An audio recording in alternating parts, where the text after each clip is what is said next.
Hey guys, welcome to the channel. My name is Alex and today we're going to talk about a very complicated watch from Glashütte, Germany. Today we're going to take a closer look of the Glashütte Original Senator Excellence Perpetual Calendar Limited Edition. The brand Glashütte Original was founded back in 1845 and has had an uninterrupted production line ever since.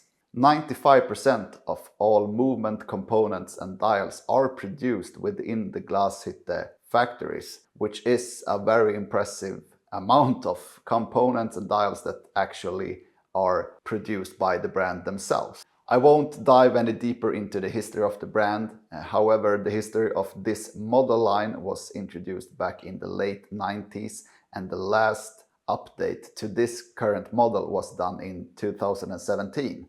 Until the introduction of the Senator Excellence Perpetual Calendar Limited Edition that was launched back in late 2021. So this limited edition watch is a very beautiful and complicated perpetual calendar by the brand, and it features a very nice salmon dial. But it's not a traditional salmon dial, it's actually a galvanized rose gold opaline dial. But we'll talk more about the dial in a bit.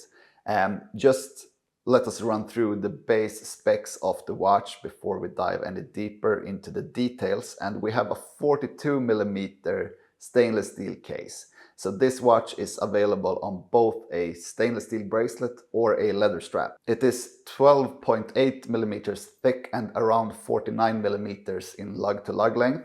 So it's quite a bbg watch, but thanks to the short and very aggressively shaped lugs, it actually sits all right on my 16.5cm wrist, although in general I'm also maybe known for preferring smaller diameter watches, but it doesn't feel as much as a 42mm thanks to the lugs. So that's one good aspect of the case design. And talking about the case design, the bezel and lugs are polished with brushed case sides. We see on the sides also the correctors for the different calendar functions such as the moon phase and month and day. Even though it's a perpetual calendar, it's water resistant to 50 meters and it has an open case back where you can admire the beautiful caliber. And now let's talk a bit about the star of the show, and it's this beautiful rose gold opaline galvanized dial. And this one is truly stunning and is, for me at least, the best part of this whole watch, even though it has a very beautiful movement. And the combination between the rose tone of the dial combined with these blue numerals and hands is just stunning.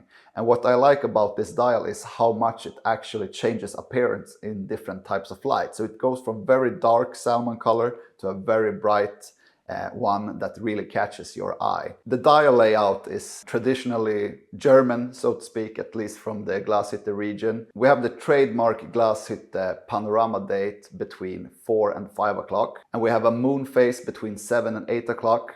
We have the weekday between 10 and 11 o'clock. We have the leap year indicator just below 12 o'clock, and last but not least, the month indicator between 2 and 3 o'clock on the dial. So this layout of the dial gives it very good legibility. It's easy to see the date, month, moon phase and year.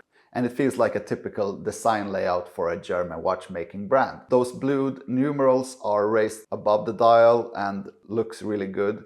I mean, overall it's a very classic take on a perpetual calendar, although it's quite sporty since this version I have with me today is on the stainless steel bracelet.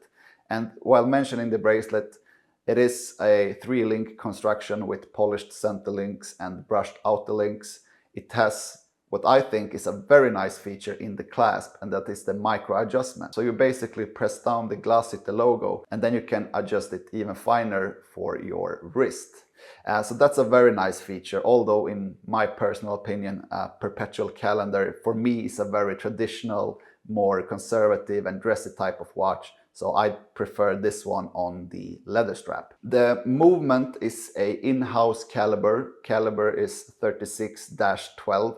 So as I mentioned in the beginning of the video, they produce around 95% of every component and all the dials in-house, which is very impressive, I must say. And what's interesting about this movement is that in theory it doesn't need any correction until the year 2100, so that's quite impressive.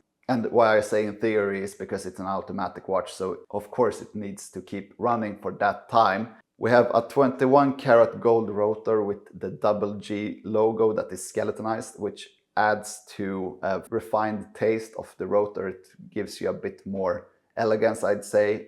Usually the Glashütte rotors are without the skeletonization of the double G logo. The power reserve is impressive. It's 100 hours. That's very nice for a perpetual calendar. I mean, of course, if you lay the watch down for the weekend, for example, it still will be running coming the start of the new week. So that's nice that you don't have to keep it in a winder all the time. We have some very traditional characteristics from Glashütte, and that is the 3/4 main plate of the movement. We have Glashütte striping, we have blued screws, and of course the hand engraved balance cock. So these are typical characteristics from the Glashütte region when it comes to watchmaking and finishing of the movements. So as I mentioned, this piece is a limited edition. It's limited to 100 pieces, and the price tag for the watch on a alligator leather strap is 20,500 euros, while on the stainless steel bracelet it's priced at 21,700 euros.